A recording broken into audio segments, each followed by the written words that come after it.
maka hati-hati. Ya, tak usahlah kurban di masjid pakai panitia, bid'ah. Sembelihlah di rumah masing-masing. Itu yang paling sunnah. Dalam hadis yang berikutnya, kutiba alayya an-nahru wa laisa biwajibin alaikum. Kutiba alayya, diwajibkan atasku untuk menyembelih, untuk berkorban, tapi tidak wajib bagi kalian. Jadi hukumnya adalah sunnah muakkad. Nah, jadi kalau ada orang yang punya kemampuan terus dia tidak berkorban, maka hukumnya makruh. Karena lawannya sunnah itu makruh, bukan bid'ah. Ya, catat itu hukum itu.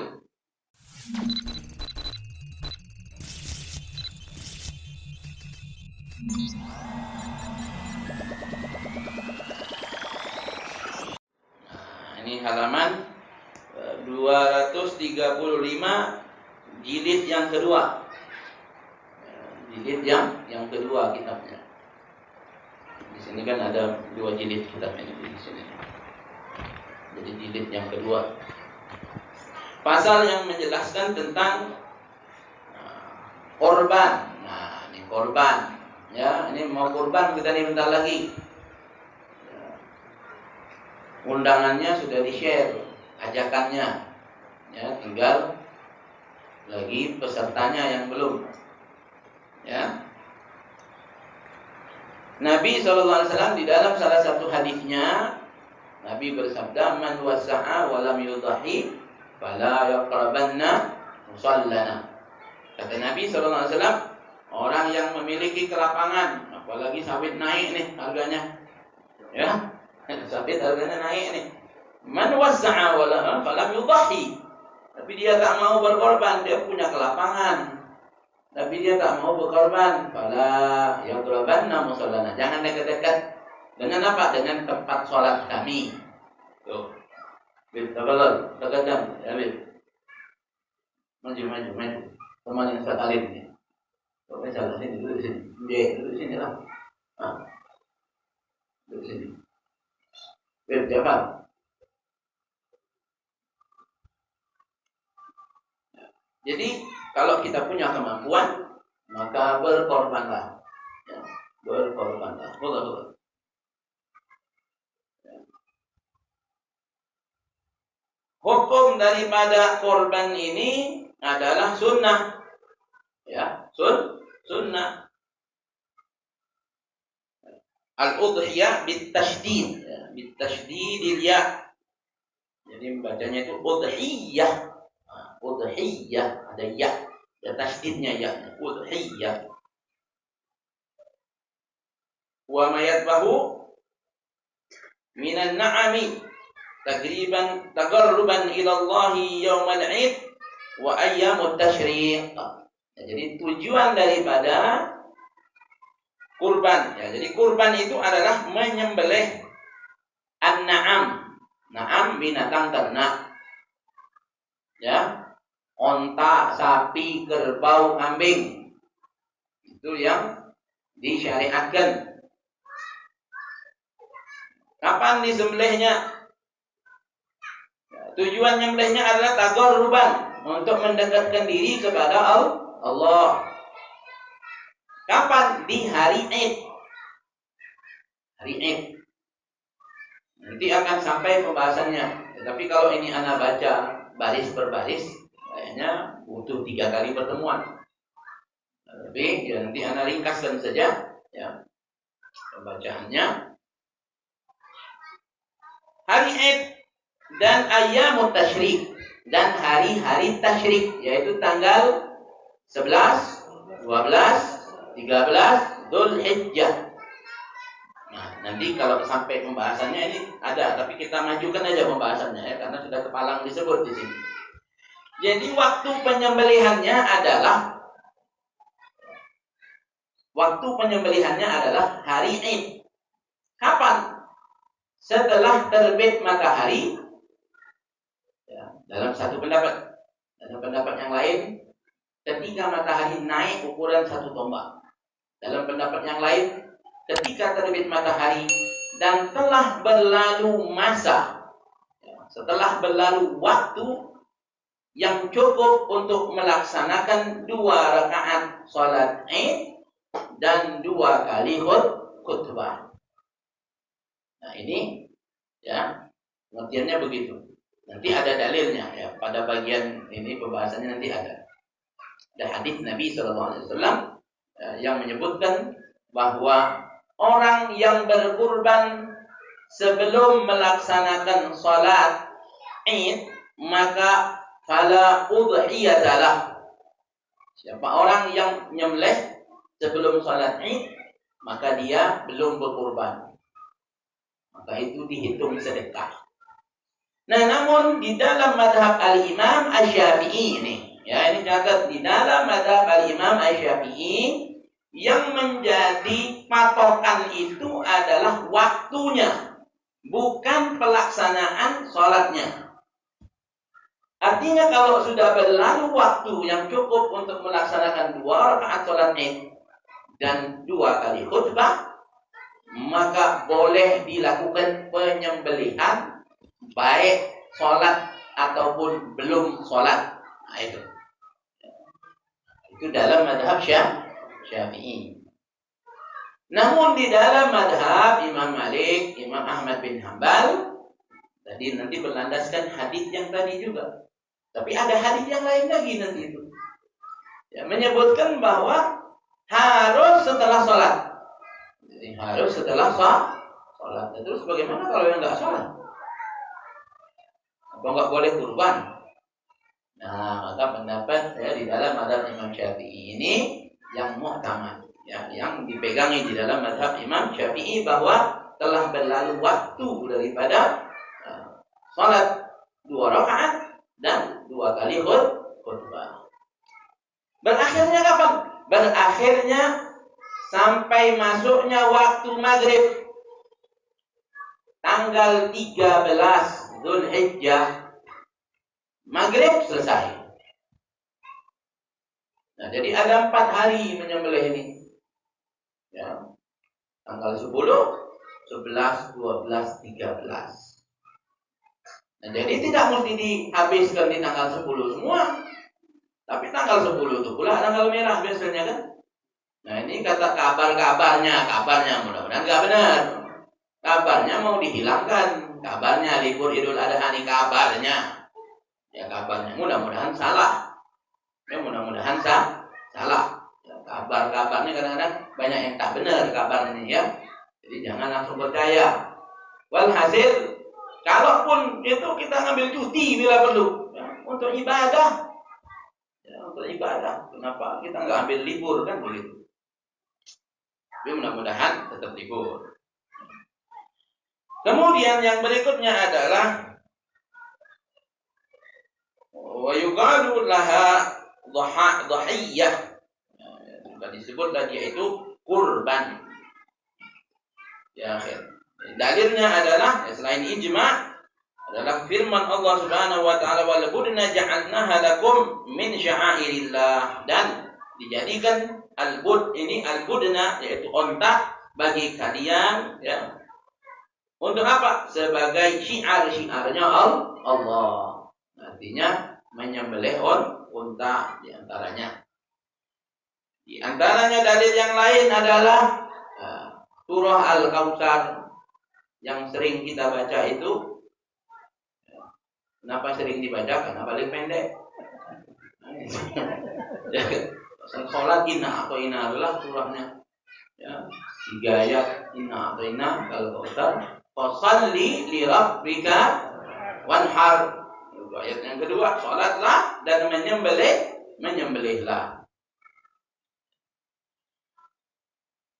Alal masyhur wa ghairu dzalik wa hiya sunnah muakkadah. Ya, hukumnya adalah sunnah muakkad bagi kita. Ya, bagi kita sunnah muakkad, bagi Nabi wajib. Nah, bagi Nabi wajib. Nah, ini yang dalilnya adalah umirtu bin nahri wa huwa sunnatun lakum. Di dalam hadis yang berikutnya kutiba alayya an-nahru wa laisa biwajibin alaikum. Kutiba alayya, diwajibkan atasku untuk menyembelih, untuk berkorban, tapi tidak wajib bagi kalian. Jadi hukumnya adalah sunnah muakkad. Ya. Nah, jadi kalau ada orang yang punya kemampuan terus dia tidak berkorban, maka hukumnya makruh. Karena lawannya sunnah itu makruh, bukan bid'ah. Ya, catat itu hukum itu. Tapi Imam Abu Hanifah yang berpendapat bahwa berkurban itu hukumnya wajib. Wajib bagi orang yang mampu. Wajib. Kalau bagi kita dalam mazhab Syafi'i tetap sunnah muakkad. Nah, tapi menurut Imam Abu Hanifah wajib bagi orang yang mampu untuk berkurban. Nah, hati-hati ya kalau yang enggak berkurban. Yang berikutnya adalah wa idza ra'aitum hilala dzulhijjah wa arada ahadukum ayudhiya falyumsik an sya'rihi wa azfarihi wa qala al-hakim wa ala syartil Bukhari. Kata Nabi SAW, kalau sudah nampak bagi kalian hilal bulan Dzulhijjah, masuk tanggal 1, ya maghribnya tuh, masuk tanggal 1 Dzulhijjah, dan kalian ingin berkurban, maka jangan kalian memotong bulu-bulu, memotong rambut, memotong kuku. Bulu siapa? Bulu ente. Ini bulu. Ya, bulu. Rambut. Kuku siapa? Kuku kita. Kenapa begitu? Nah, kenapa begitu? Dalam satu pendapat mengikuti apa yang dilakukan oleh jamaah haji. Ya.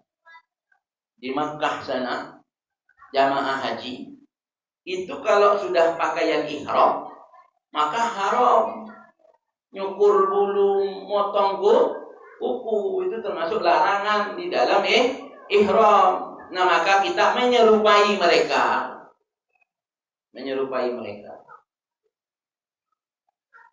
Maka larangan di sini sifatnya adalah sunnah. Lagi-lagi bukan wajib. Sunnah. Tapi ada yang berpendapat wajib. Tapi dalam mazhab kita Syafi'i, sunnah saja untuk kita tidak mencukur bulu, tidak motong kuku. Nah, apa tujuannya? Supaya nanti setelah nyembelih, ya, setelah nyembelih baru potong kuku, baru cukur rambut. Apa tujuannya? Agar bulu dan kuku-kuku kita ini ikut di dalam pelaksanaan ibadah menyembelih tersebut. Kenapa? Karena nanti bulu dan kuku akan dimintai persaksian oleh Allah Subhanahu wa ta'ala. Nah, maka nanti kalau sudah masuk tanggal 1 yang mau kurban, biarlah dulu berewok-berewok. Ya, kalau mau cukur, sehari sebelum itu cukurlah habis-habis. Ya, setelah itu jangan cukur lagi, biarkan aja sampai nanti setelah kurban. Nah, ini sunnah bagi yang mau kurban, yang enggak kurban enggak usah. Ya, ini sunnahnya bagi yang mau kurban. Nah, baik. Ya. Ini dikatakan hadisnya sahih. Ya. Hanya tadi hukumnya adalah sunnah. Tapi ada yang diperbolehkan, walaupun dia mau kurban. Seperti misalnya sunat, dia udah balik, baru masuk Islam, udah balik, ya, belum sunat, mau kurban, maka tetap laksanakan sunatnya itu, tak apa-apa, ya, jangan pula mau nunggu nyembelih dulu, ya. Gigi sakit. berlobak. Kadang tiap hari, nunggu 10 hari, naik tensi. Ya, nah maka ya udah boleh cabut gigi, ya boleh. Jadi tidak makruh dalam kondisi yang seperti itu. Paham nggak sampai sini? Nah, jadi ada yang makruh, ada yang tidak makruh. Baik.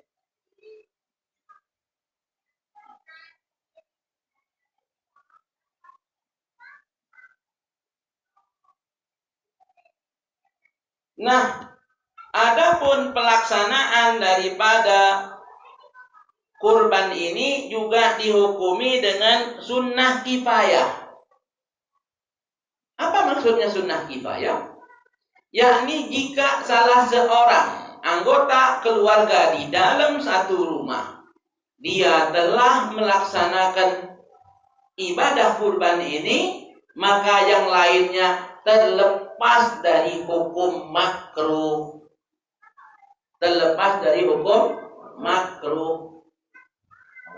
Nah, tak mesti kepala keluarga.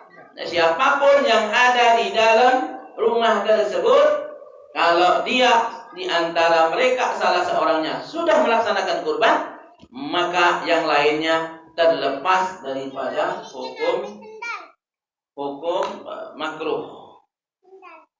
Dari kamar sama miwan. Ya. Baik. Ya. Nah, di sini disebutkan idza fa'ala wahidun min ahli baitin tuaddi 'alal kulli haqqis sunnah. Ya. Jadi kalau sudah dikerjakan oleh salah seorang daripada orang yang tinggal di rumah itu, maka yang lainnya ya, sudah terlepas ya, daripada kemakruhan. Maknanya adalah mereka sudah dikatakan ikut di dalam pelaksanaan sunnah tersebut. Kalau di antara mereka tidak ada yang kurban, maka semua orang rumah itu terkena hukum makruh. Nah, jadi giliran aja ya, kalau kita pas-pasan ini giliran. Ya, giliran. Tahun ini kita, tahun depan istri kita, tahun berikutnya lagi anak kita. Nah, ini ya perhatikan, apakah boleh kita ya berkurban untuk anak kita atau untuk orang lain? Nah, maka kalau untuk anak kita diperbolehkan. Kalau anak itu belum balik atau anak itu belum tamyiz, boleh kita kurbankan untuk dia, tapi dari harta kita. Dari harta kita. Duit THR anak kita, itu duit dia. Jangan dijajankan, bapak-bapak nih, ya. Ya, mak-mak, itu duit THR lebaran itu, yang anak-anak kita dikasih orang, itu duit dia. Itu duit dia. Nah, makanya dikumpul-kumpulkan, belikanlah cincin, belikanlah kalung. Ya, kalau dia anak-anak, buat dia. Nah, maka tidak boleh seorang orang tua mengambil harta anak yang belum tamyiz ini terus berkorban untuk anak tersebut. Tidak diperbolehkan. Ya, tidak diperbolehkan. Bagaimana kalau berkorban untuk orang lain? Maka kalau kita berkorban untuk orang lain, harus atas seizin orang yang bersangkutan. Kalau dia tidak mengizinkan, tidak sah kita korban atas nama dia. Kalau dia mengizinkan, sah korban atas nama dia. Baik. Wala yajuzu 'anil mayyit.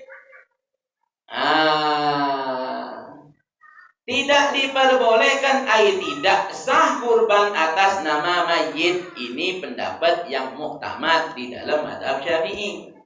Tapi ada pendapat Al-Imam As-Subki dan juga tertera di dalam kitab Syarah Yaqut An-Nafis bahwa ada pendapat yang membolehkan berkurban untuk orang yang sudah meninggal.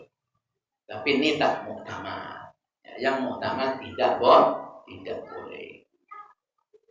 Nah, terus Terus bagaimana caranya kita ingin berkurban untuk orang yang sudah meninggal? Caranya adalah kurban atas nama kita. Setelah disembelih, kita berdoa minta kepada Allah, ya Allah, sampaikan pahala daripada kurban ini untuk si fulan, untuk orang tuaku yang sudah meninggal. Paham nggak? Nah, ya. Yang memperbolehkan untuk yang sudah meninggal ada dalilnya juga. Nabi SAW pernah berkurban. Setelah Nabi SAW berkurban, Nabi mengucapkan Allahumma hadza min Muhammad wa min ummati Muhammad. Ya Allah, ini dari Muhammad dan dari umat Muhammad. Nah, tapi yang melihat zahir hadis ini mengatakan, kan ini umat Nabi. Umat Nabi ini ada yang hidup, ada yang sudah mati. Berarti boleh. Nah, maka ulama yang lain mengatakan ini perbuatan Nabi. Lagi-lagi ini perbuatan Nabi. Ini khususnya untuk Nabi. Yang kedua, ada yang berpendapat bahwa Nabi ini mengucapkan itu di dalam rangka menserikatkan, memasukkan, membagikan pahala kurbannya untuk umatnya, bukan kurbannya. Jadi bukan niat kurbannya, tetapi pahala kurbannya. Nah, oleh karena itu tadi, ya, kalau kita berkurban, maka boleh kita berdoa setelah kurban itu, ya Allah, sampaikan pahala kurban ini untuk si fulan, meskipun dia sudah meninggal. Paham sampai sini ya? Alhamdulillah. Baik, kita lanjutkan. Kecuali kalau ada wasiat dari si mayit. Nah, nih ya, kalau ada wasiat, maka wajib wasiat itu harus dilaksanakan dengan menggunakan harta si mayit. Jadi jangan bagi-bagi warisan dulu. Sebelum wasiat dilaksanakan, utang piutang dibayarkan. Ini enggak ya, pagi giliran hutang si mayit ini tak ada yang mau bayar. Ya, ini gawat.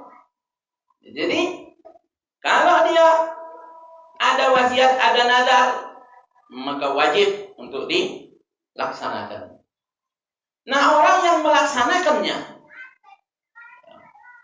anaknya, ya, maka orang yang melaksanakan daripada wasiat tersebut atau nazar tersebut daripada si mayit itu, maka dia tidak diperbolehkan makan dagingnya.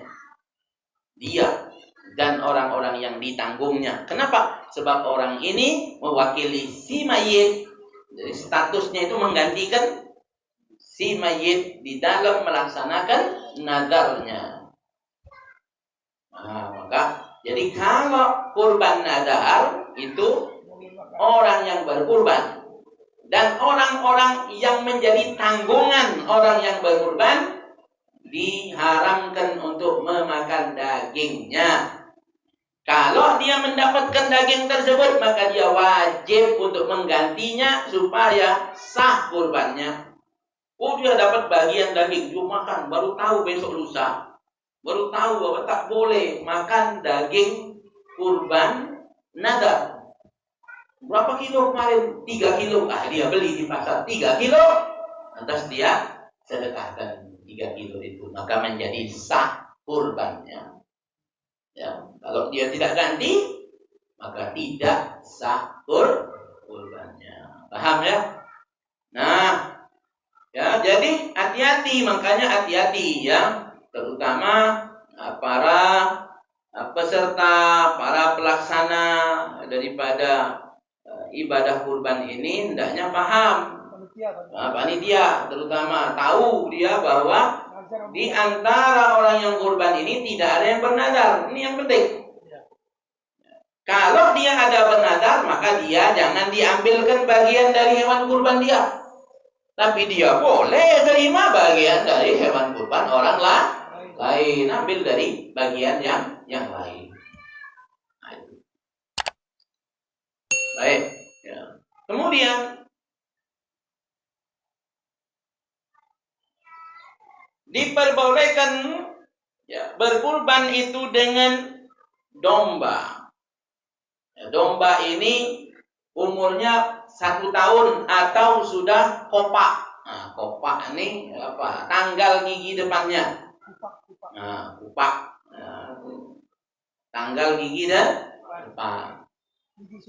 Nah, kalau domba itu umurnya 1 tahun atau tanggal giginya. Adapun selain domba, ya, domba ini lebih besar biasanya badannya tuh.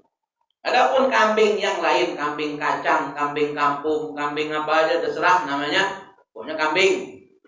Ya. Harus berumur 2 tahun atau lebih. Nah, kemarin Nana ditanya sama orang, gimana Bib kalau 2 tahun kurang 4 jam? Nah, Nana bilang, bisa pula intinya sampai kurang 4 jam ini. Kurang 4 jam. Ya tetap tidak boleh. Karena tadi harus 2 tahun atau lebih. Nah, kurang 4 jam. Ya. Awal hasil kambing harus 2 tahun. Sapi juga sama. Sapi 2 tahun atau lebih. Tapi onta harus 5 tahun umurnya. Yaitu batasan umur hewan yang boleh dikorbankan. Ya. Domba 1 tahun atau sudah tanggal gigi. Baik.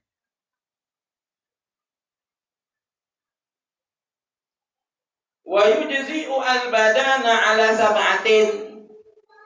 Onta itu bisa untuk 7 orang. Ya, onta untuk 7 orang. Wal baqarah an sab'atin. Sapi juga untuk 7 orang.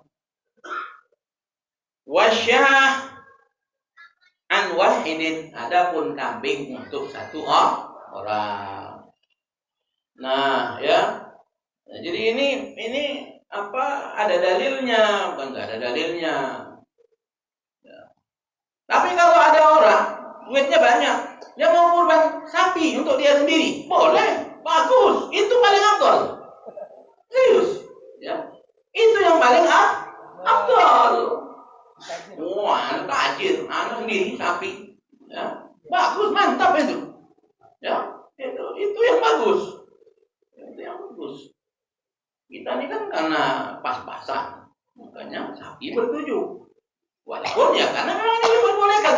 Dan kalau ini mau sapi sendiri, onta sendiri, silakan. Ya, boleh, sah. Bahkan itu paling afdal. Kemudian, kalau ditanyakan mana yang lebih afdal? Nah, mana yang lebih afdal? Korban sapi apa kambing? Sapi 7 orang atau kambing 1 orang? Mana yang lebih afdal? Nah, jawabannya ini banyak versi. Yang pertama, dikatakan yang afdal itu adalah yang paling banyak dagingnya. Itu yang pertama. Karena tujuan kurban itu untuk dinikmati dagingnya. Ya, maka yang afdal adalah yang paling banyak daging. Yang mana yang paling banyak dagingnya kira-kira? Sapi, ya, sapi. Itu pendapat yang pertama. Pendapat yang kedua, yang paling afdal itu adalah yang paling banyak menumpahkan darahnya. Kambing. Sapi sekali sembelih, numpah sekali. Sapi 1 7 orang, kambing 7 kambing. Nyembelih, numpah sekali, nyembelih 2 kali, 7 kali nyembelih.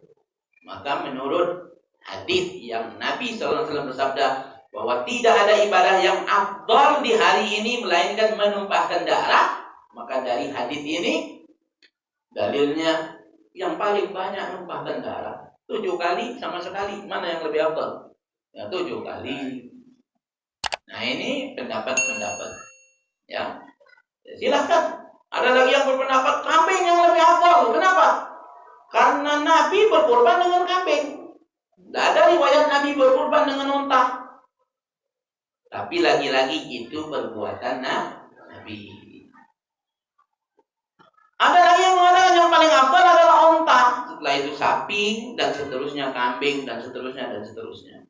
Dari mana? Dari hadis Nabi SAW, yang mana Nabi menyatakan orang yang datang ke masjid di hari Jumat, yang datang pertama seperti kurban unta, yang datang berikutnya seperti kurban sapi, yang datang berikutnya seperti kurban kambing, yang datang berikutnya seperti kurban ayam. Nah, berarti ayam boleh. Nanti dulu. Yang datang berikutnya seperti kurban burung. Ada riwayat burung dulu. Ya, burung, baru setelah itu telur. Nah, kurban telur. Gimana mau nyembelih telur? Nah, maka ini adalah perbandingan saja. Nah, hewannya yang ini. Terus boleh nggak nyembelih ayam? Nah, ya ini pernah saya sampaikan beberapa tahun yang lalu ya. Kalau yang masih ingat waktu kita diusir dari masjid tuh. Bulan inilah, ya bulan Dzulqa'dah inilah kita diusir dari masjid tempoh hari itu. Ya, baru mau main hadroh kita diusir dari masjid, alhamdulillah. Ya, nah, maghribnya itu kita bahas soal ini, soal kurban detail. Anda sampaikan untuk pengetahuan saja, bahwasannya diriwayatkan Ibnu Abbas ya, itu pernah berkurban dengan ayam. Nah, Ibnu Abbas kan sahabat. Abdullah bin Abbas ini sahabat Nabi. Maka Nabi menyatakan ya, bahwa sahabatku itu kan nujum. Inna ashabi kan nujum. Bahwa sahabat-sahabatku itu seperti bintang di langit. Ainama iktadaitum tadaitum ya. Kepada yang mana saja kalian berpegang, maka kalian akan mendapatkan petunjuk. Kama qala Nabi sallallahu alaihi wasallam. Nah, jadi Ibnu Abbas nih waktu itu udah ada bulus. Ada ayam, nyembelih ayam. Karena ngikutin hadis ini tadi. Tapi ada diriwayatkan ya, oleh Al-Imam Al-Baihaqi ketika datang daripada hari raya Idul Kurban ini, maka Ibnu Abbas memberikan uang 2 dirham kepada pembantunya untuk dibelikan daging di pasar dan diperintahkan oleh Ibnu Abbas untuk bagi-bagikan dan katakan ini kurban Ibnu Abbas. Nah, itu ya. Tapi kalau kita lihat dari pendapat yang ada ini, apakah itu kurban? Tentu itu bukan kurban. Tapi apa boleh dilakukan? Boleh. Ada sahabat yang melakukan, silakan. Tapi jangan dibilang anak hari ini kurban ayam. Dari malam habis belajar sama Habib, kata Habib boleh kurban ayam. Nah, ini gawat kalau begitu tuh. Ya, akhirnya terjadi kehebohan nanti. Boleh ente lakukan untuk diri ente sendiri. Ya, ente sudah paham nih. Ulus nggak ada. Ya, udahlah nyembelih ayam aja lah. Ulitin, bagikan ke tetangga cuma. Ya sudah, niatkan untuk tadi numpahkan darahnya itu tuh. Ngamalkan hadis Nabi tadi. Tidak ada ibadah yang lebih afdal di hari ini melainkan iraqatid dam. Menumpahkan sudah sembelih ayam. Tapi jangan ngomong-ngomong, apalagi sama orang tak paham. Ya, bisa jadi fitnah. Ya. Sama halnya orang awam nih, sama halnya seperti tadi ya. Mungkin kita kalau ngaji Fathul Mu'in, kita mungkin masih ingat. Ketika ada orang membawa kambing. Orang bawa kambing, terus ditanya, Ini kambing buat apa? Dibilang di situ buat kurban. Buat kurban. Maka dikatakan berubah kambing itu menjadi kambing nazar. Maka orang yang berkurban itu tidak boleh menikmati dagingnya, bukan dia saja, istrinya dan anak-anaknya, bahkan orang tuanya tak boleh ngambil bagian dari daging yang ini.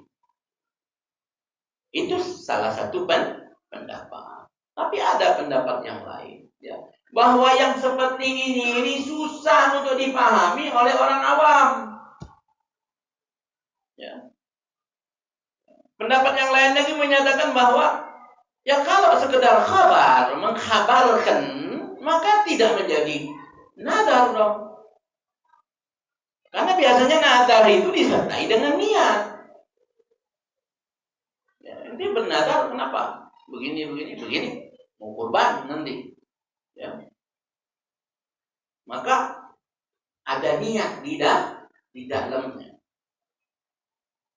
Nah kalau orang nanya sebatas itu saja, ya dia tidak ada niat untuk nadar karena memang nggak ada kaitannya. Maka dalam kondisi yang seperti itu kita ngambil pendapat yang menyatakan itu tidak menjadi nadar. Ya sudah ya. Apalagi zaman sekarang nih, ya, dalam hal yang detail seperti ini, maka sudah ambil yang simpel saja. Ya. Nggak paham orang awam, masa gara-gara ngomong ini kambing buat kurban jadi nadar, ini gimana cara berpikirnya? Nah ini, ya. Jadi kita maklumi saja sudah, ya, yang begitu, ya, karena orang awam, ya, banyak yang tidak memahami, maka kita ngikut pendapat yang menyatakan tidak menjadi nadar. Baik. Yang berikutnya,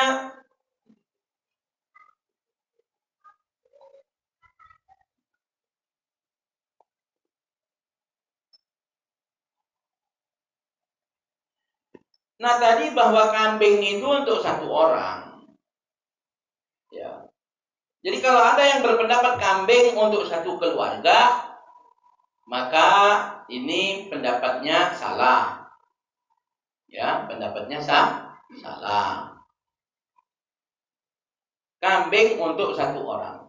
Adapun dalil di mana Nabi SAW lagi-lagi setelah berkurban Nabi mengucapkan Allahumma hadza min Muhammad wa ali Muhammad, maka itu Nabi menserikatkan keluarganya di dalam pahala. Bukan Nabi itu nyembelih satu kambing untuk satu keluarga. Ya, dalam pahalanya. Nah, ini perlu dicatat. Satu kambing untuk satu orang, tapi mensyarikatkan pahalanya untuk satu keluarga, boleh. Ya, boleh. Bahkan kalaupun tidak diucapkan, maka keluarganya yang mendukung dia untuk berkurban dapat pahala semua. Nah, maka dari itu, ya, panitia kurban itu banyak dapat pahala. Ya, sebab membantu orang untuk berkurban. Nah, kita selingin sedikit ya di tengah-tengah ini dengan pertanyaan. Kalau ada yang menanyakan kepada kita, mana yang lebih baik, korban di lapangan atau korban di masjid? Nah, ya, korban di lapangan apa di masjid yang baik? Maka jawabannya adalah korban di rumah masing-masing yang afdal. Kurban di rumah masing-masing. Sebab di zaman Nabi dulu tak ada panitia kurban. Ini panitia kurban bid'ah semua. Iya, serius. Ya, panitia kurban hati-hati ente. Panitia bid'ah. Tak ada dalilnya. Tak ada. Carilah. Kalau ada Nabi itu pernah rapat panitia. Ya. Dalilnya Nabi pernah rapat panitia penyembelihan hewan kurban. Tak ada. Nah, maka hati-hati. Ya. Tak usahlah kurban di masjid pakai panitia, bid'ah. Sembelihlah di rumah masing-masing. Itu yang paling sunnah. Nah, makanya ya, jangan suka gampang-gampang ngomong bid'ah. Ente suruh nyembelih sendiri, lihat darah penakut. Ya. Tak berani nyembelih sendiri. Nabi nyembelih sendiri. Sahabat dulu nyembelih sendiri di rumah rumah masing-masing. Habis nyembelih, dikulitin, dibersihkan, dan anak nyembelih sendiri waktu di Palembang dulu. Di Palembang nggak ada sampai hari ini, ya, kecuali di kampung-kampung. Ada panitia kurban. Kalau anak sekeluarga enggak. Umi anak kalau mau kurban, ya, atau kita datang ke tempat kurban disembelihkan sama yang tukang kurban, atau kita beli bawa ke rumah sembelih di rumah. Ini yang paling afdal. Nah, yang kedua yang afdal di lapangan, ya, bukan di masjid. Kenapa? Sebab nih kurban ada darah bercecer sana sini, najis nanti, bau pula, ya, baunya. Nah, maka di lapangan lebih afdal. Yang berikutnya, hati-hati kepada panitia kurban. Jangan sembarangan menggunakan fasilitas yang ada di masjid. Sebab fasilitas yang ada di masjid itu peruntukannya adalah untuk ibadah bersama-sama di masjid. Adapun kurban adalah ibadah pribadi-pribadi. Nah, jadi jangan pakai air masjid. Kalau pakai air masjid ganti listriknya, biaya airnya berapa, bayar. Iya, ya, orang bayar listrik, bayar air di masjid pakai uang apa? Infak kan? Untuk kepentingan ibadah di masjid. Adapun kurban, ini ibadah rame-rame apa ibadah sendiri? Sendiri. Nah, maka jangan pakai fasilitas masjid. Kalau pakai fasilitas masjid, ganti. Berapa airnya, berapa listriknya. Paham nggak? Paham nggak sampai sini? Nah, betul ya. Wah, ribet kali. Ini ribet nih lah. Tak ribet, makan hak orang kita. Dan makanya dijelaskan supaya jangan sampai, ya, melanggar. Baik. Ya. Yang berikutnya,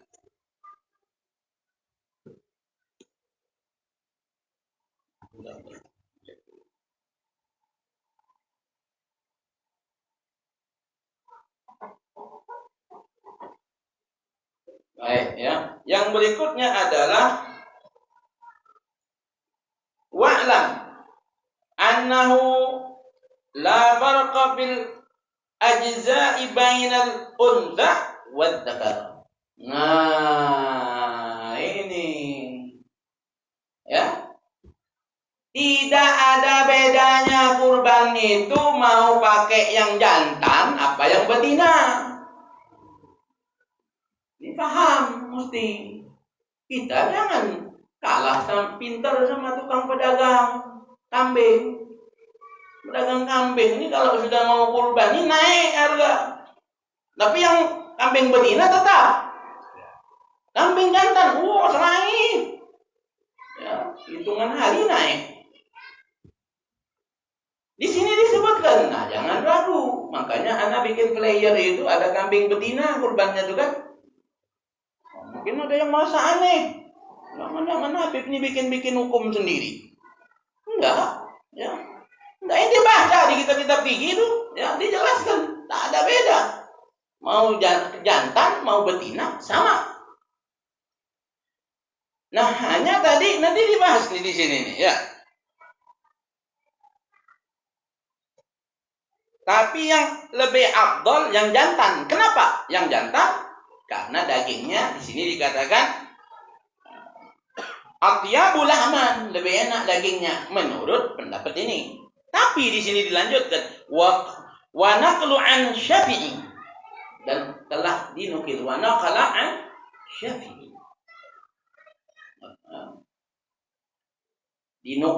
Telah dinukil dari Imam Syafi'i. Apa kata Imam Syafi'i? Bahwa yang betina lebih aku sukai. Zalal untha ahabbu minaz zakar. Yang betina lebih aku sukai daripada yang jantan. Kenapa? Wa huwa ma'mulun ala juz'is saidi.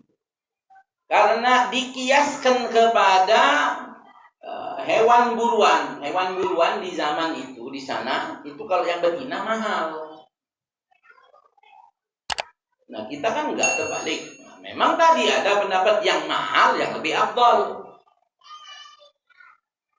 Ya, yang mahal yang lebih afdal. Tapi kalau tadi ngomong yang afdal yang paling banyak dagingnya. Nah, sekarang begini.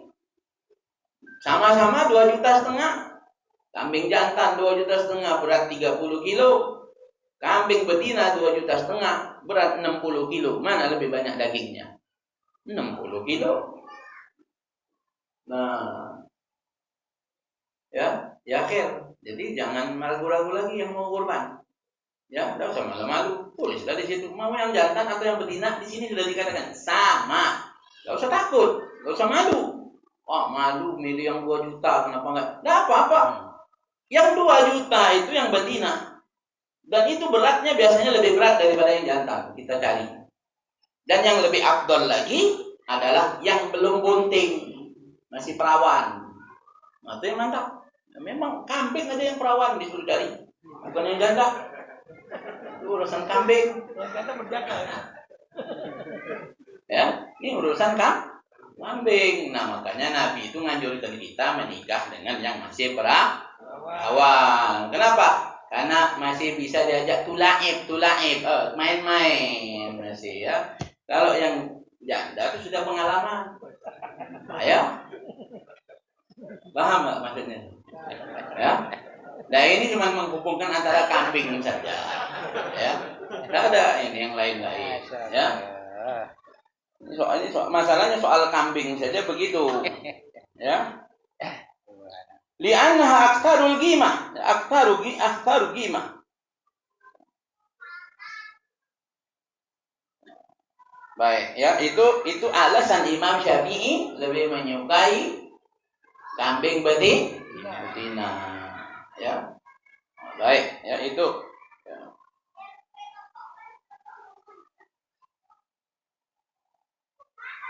Ya, oke. Baik, ya itu diantara hal-hal yang perlu kita ketahui. Kemudian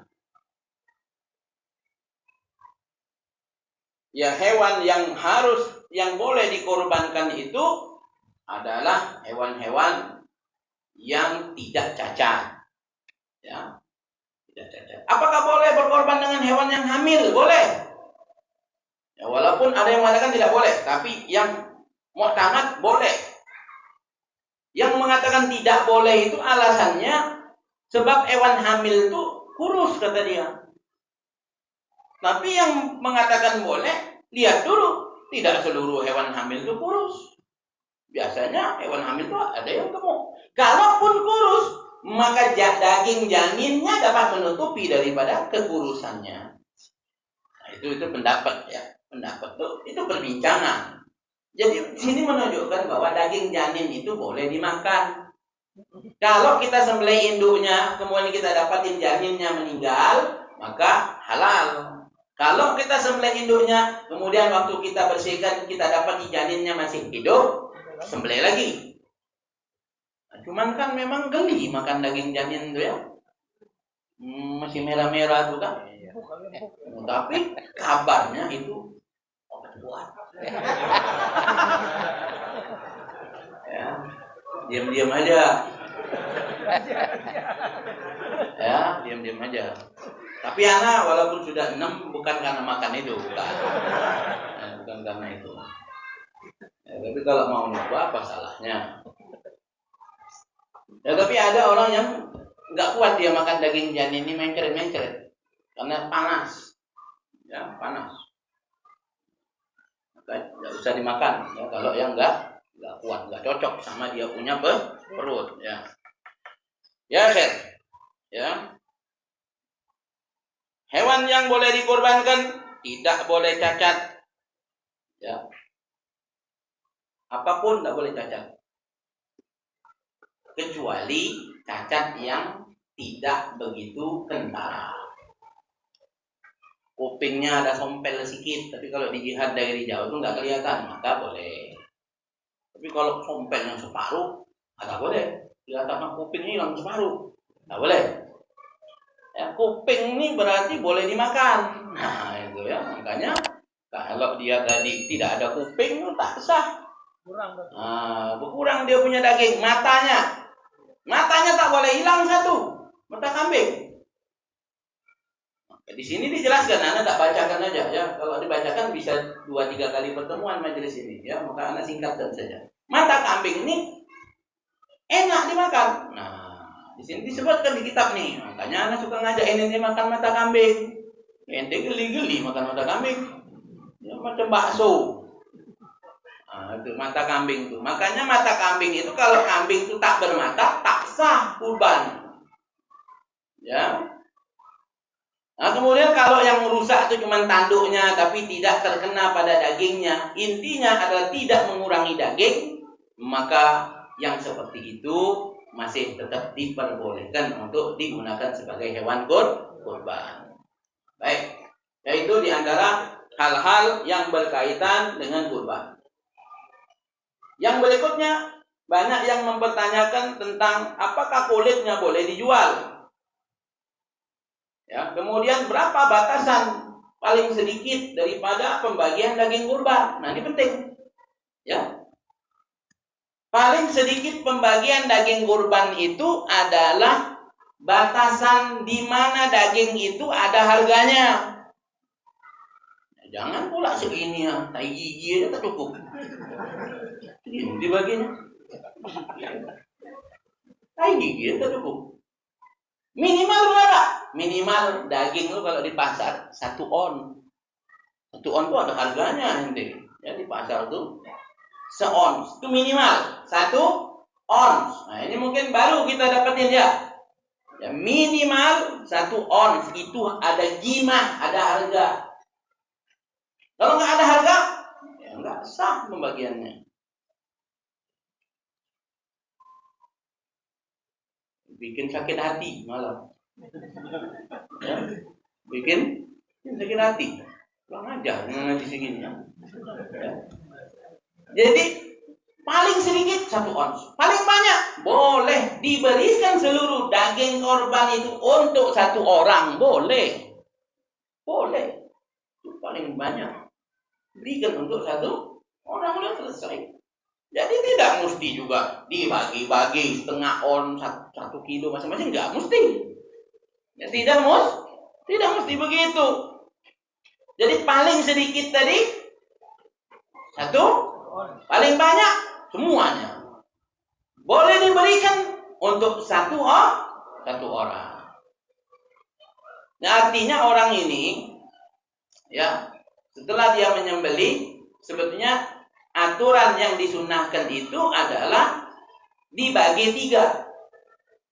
Ya, dibagi 3. Kalau beratnya 10 kilo, maka bagi 3. Katakan 3 kilo, 3 kilo. 3 kilo untuk dia nikmati, untuk ngambil berkah. Kalau dia nggak mau 3 kilo, nah sekilo aja lah, Beb, ini sisanya sedekahkan aja ke yang lain. Bagus. Tapi tetaplah ambil untuk ngambil keberkahan. Ya bagus, ngambil sekilo aja. Kemudian sepertiganya dibagikan untuk kerabatnya atau teman-temannya yang tajir-tajir. Ya, boleh. Hadiah. Ya. Kemudian sepertiganya lagi untuk fuqara wal masakin. Ya, ini litamlik. Tamlik kepemilikan. Kalau 2 ini tadi hadiah.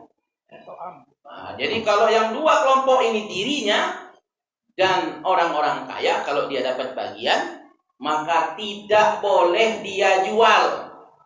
Yang boleh dia nikmati atau dia berikan untuk orang lain. Itu boleh. Ya, tapi kalau dijual, tak boleh. Berdosa menjualnya.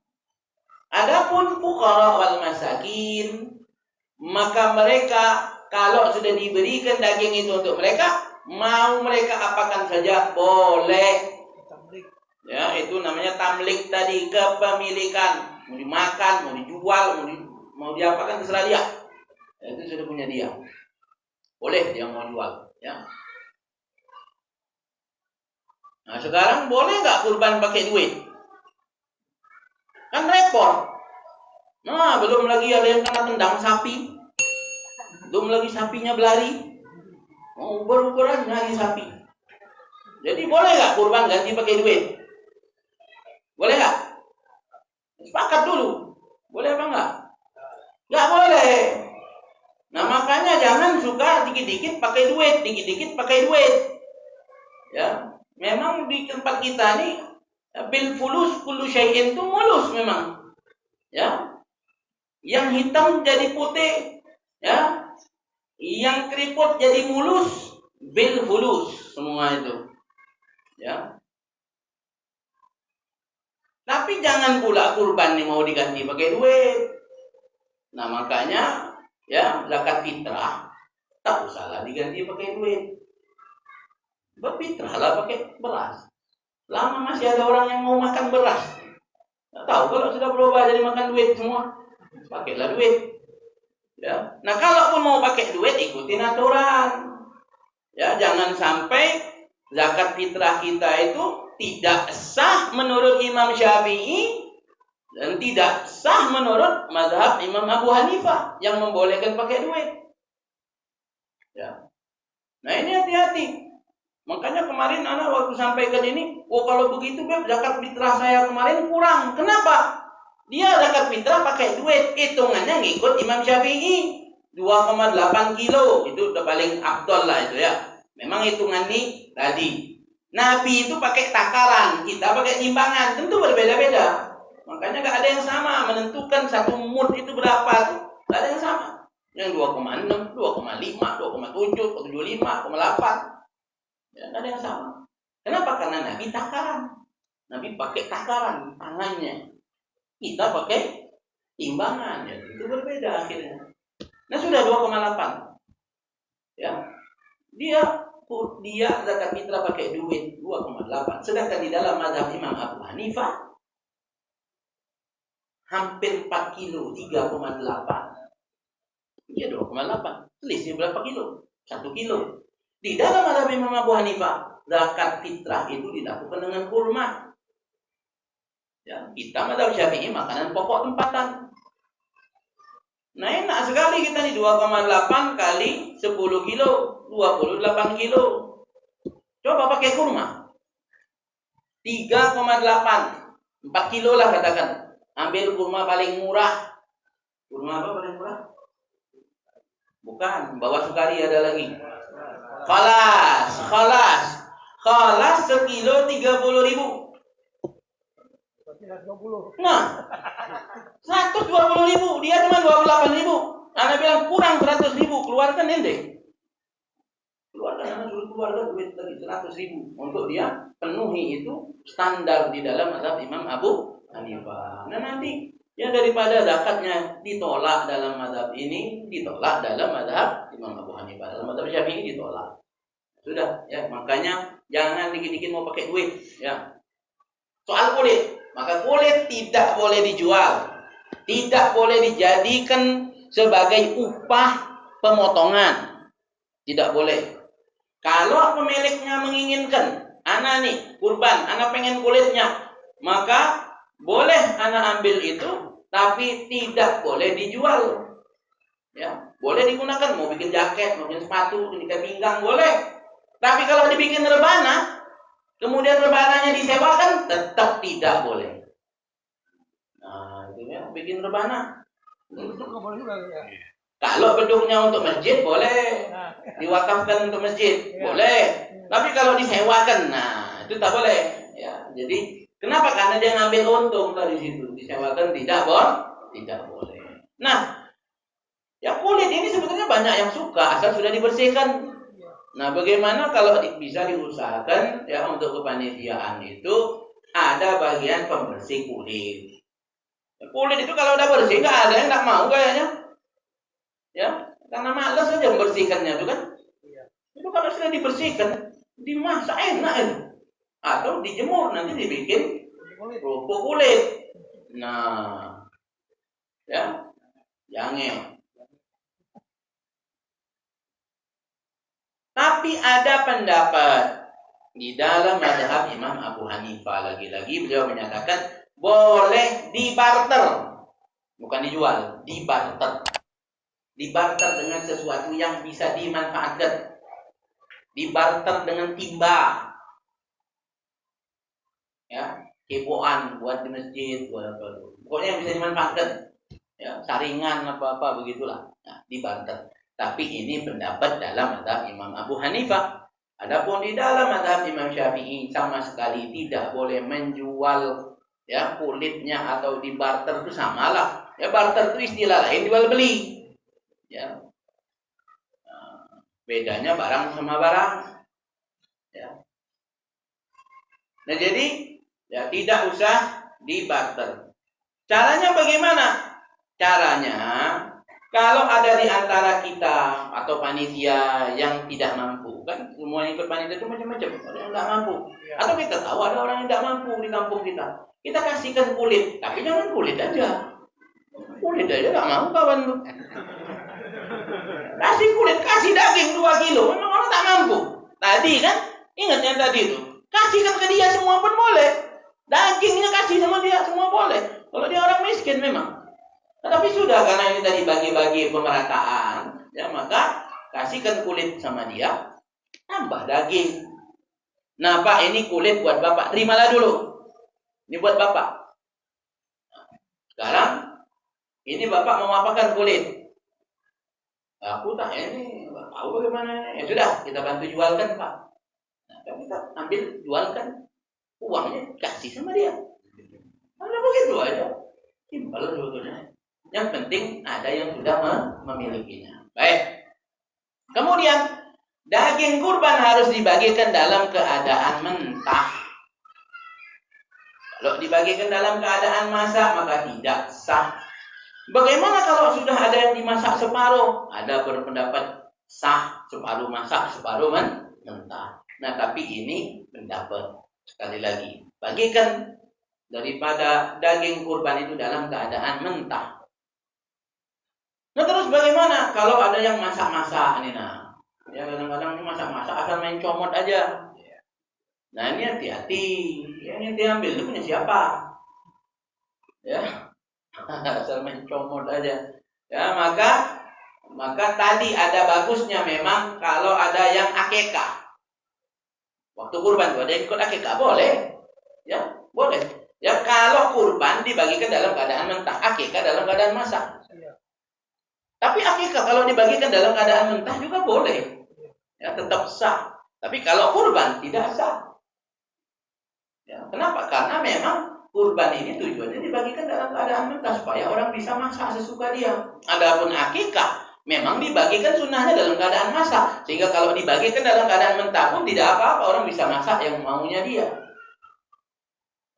Nah, kalau ada orang yang ikut kurban juga dia ikut akikah, satu sapi 7 orang, 6 orang kurban, 1 orang akikah. Ya, boleh. Nah, bagian yang akikah ini tadi ambil, masalah. Habis itu bagi-bagi kan buat panitia makan siang. Wah, itu mantap baru. Nah, tapi kalau nggak ada yang akikah, bagaimana? Nah, caranya kumpulkan orang yang kurban nih, bapak-bapak sekalian. Ini kan bapak-bapak ini dapat 3 kilo nih. Bagian yang kurban. Nah, kita ambil sekilo, jadi 7 kilo kita ambil punya bapak-bapak ini kita masak. Gimana? Pakat? Lah, ambil, masak. Apa ya? Nah, enggak apa-apa. Yang penting sudah dikasihkan sudah kasih tahu sama yang punya barang nih. Ya, sampai kita makan barang orang. Jangan nyomot-nyomot aja. Ini masak dulu belum dibayar. Ya, baik. Nah, itu di antaranya, anak beberapa mengumpulkan banyak pertanyaan sebetulnya di sini nih. Nah ini, ya apakah boleh niat akikah sekaligus niat kurban? Nah ini sering pertanyaan yang banyak muncul, ya. Maka di sini kita perhatikan, ya, pendapat daripada Imam Ramli. Imam Ramli menyatakan boleh, ya, dia mendapatkan dua pahala. Akikah dia dapat, kurban dia dapat. Tapi menurut Al-Imam Ibn Hajar, dia bahkan tidak mendapatkan pahala dua-duanya. Kenapa begitu? Karena menurut beliau maksud daripada ibadah kedua ini berbeda maksudnya. Ya. Maksudnya itu berbeda. Yang satu ini maksudnya tagarrub, yang ini syukur. Tagarrub juga sebetulnya, ya. Jadi alasannya itu karena tujuannya berbeda. Atau tadi mungkin karena kurban ini masaknya mentah, yang ini dimasak. Maka beliau menyatakan tidak boleh. Nah, tapi ya pendapat Imam Ramli ini ya bisa kita pakai. Ya, boleh kita pakai. Artinya dua-duanya dia dapat. Kenapa? Karena juga tidak ada dalil yang melarangnya untuk tidak boleh menggabungkan. Karena hukumnya itu sama-sama sunnah muakkad. Ya, hukumnya sama. Ya. Nah, tapi kalau ada orang bertanya pada kita, ya maka kita lihat kalau yang nanya nih orang miskin, ya, ngumpulkan kambing itu satu berpuluh-puluh tahun, maka dia tanya, boleh nggak? Aku nih belum akikah, mau juga kurban. Udah boleh. Nah, ikut pendapat Imam Ramli. Tapi kalau orang tajir, jangan. Pelit. Nah, udah sendiri-sendiri, kurban sendiri, akikah sendiri. Tapi ma'asyiral hadirin, ya, ini catatan penting nih buat kita. Ya. Mana yang lebih diutamakan? Akikah apa kurban? Mana yang lebih afdal di antara dua ini? Kalau umur kita ini sudah model begini, jenggotan, sudah balik, mana yang lebih afdal? Maka kurban lebih utama, lebih afdal. Ya, akikah itu sunnah bagi orang tua. Tapi di dalam mazhab kita tetap memperbolehkan untuk kita itu mengakikahi diri kita sendiri. Tetap mendapatkan kesunahan itu, iya. Nah, tapi kalau ditanyakan mana yang lebih afdal, maka kurban lebih afdal, sudahlah, ya. Karena tadi di akikah itu ada sunnah-sunnah di dalam akikah. Ya, di antara sunnah akikah itu, ya, ada hikmah di balik akikah. Akikah itu dimasak, itu dagingnya dibagikan dalam keadaan masak. Dan dimasaknya itu dengan masakan yang manis. Wan.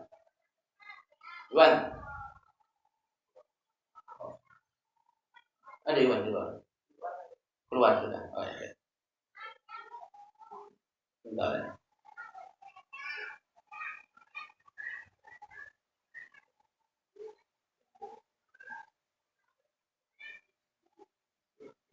Ya, dimasak kalau akikah. Dimasak dengan masakan yang manis. Kenapa? Supaya anak ini dia punya akhlak, dia punya omongan manis. Nah, tapi kita kebanyakan dimasak pedas. Makanya ngomongnya pedas, akhlaknya pedas. Ya Allah, ya harusnya itu dimasak sop, dimasak. Kalau di Palembang itu namanya, itu pernah makan kan pongseng, pakai gula merah dimasak, kasih madu, itu mantap. Pongseng. Jadi ingat makan ini. Mungkin semur kali ya, semur. Ya. Nah, semur, ya, yang manis-manis. Ini dimasak pedas. Ya, pakai santan pula, pulang dari situ stroke. Stroke bukan karena kambing. Ya, kambing tidak bikin stroke. Stroke itu karena santannya. Kolesterol. Kambing itu paling rendah kolesterolnya. Ya. Tapi tempe juga bisa bikin stroke berdasarkan penelitian. Ya kan? Sudah pernah Anda sampaikan ya? Tempe itu bisa bikin stroke. Ya. Maaf suaminya tiap hari ngasih belanja 50.000. Tapi tiap hari dia masak tempe. Hari ini tempe goreng, besok tempe orak-arik, lusa tempe bacem. Suaminya bilang, macem tak ada yang lain lagi, tiap hari tempe. Nah, naik dia. Stroke akhirnya, naik darah. Stroke. Jadi yang bikin stroke tuh bukan soal kambing, tempe juga bisa. Baik, ya, apa boleh kambing atau kurban itu untuk madrasah, untuk sekolah, untuk masjid? Maka tidak boleh. Ya, tidak boleh. Ya, kurban itu untuk fakir miskin. Kemudian bagaimana kalau ada pabrik? Nah, pabrik ngasih kambing. Nah, dilihat dulu pabriknya ini punya siapa. Kalau dia punya perorangan, maka hewan itu disembelih atas nama orang yang punya pabrik. Tapi kalau pabrik ini punya orang banyak, ya maka tetap harus disembelih, tapi hukumnya jadi sedekah. Ya, jadi kecuali kalau pihak pabrik mengamanahi, terserah Pak, ini korban dari pabrik, kambing ini sapi dari pabrik. Terserah Bapak, aturlah siapa yang mau dimasukkan nama-namanya. Nah, itu boleh. Ya, cipulan, nah ikut di situ namanya korban. Tapi kalau nggak dipesenin begitu, ya dia cuma bilang ini sapi kurban dari pabrik. Amanatnya begitu untuk disembelih di Idul Adha. Maka ini bukan korban. Pabrik mana bisa korban? Apa pabrik takorup ilallah nggak bisa pabrik takorup. Ya, ini ibadah perseorangan. Maka menjadi sedekah dia biasa. Nah itu ya.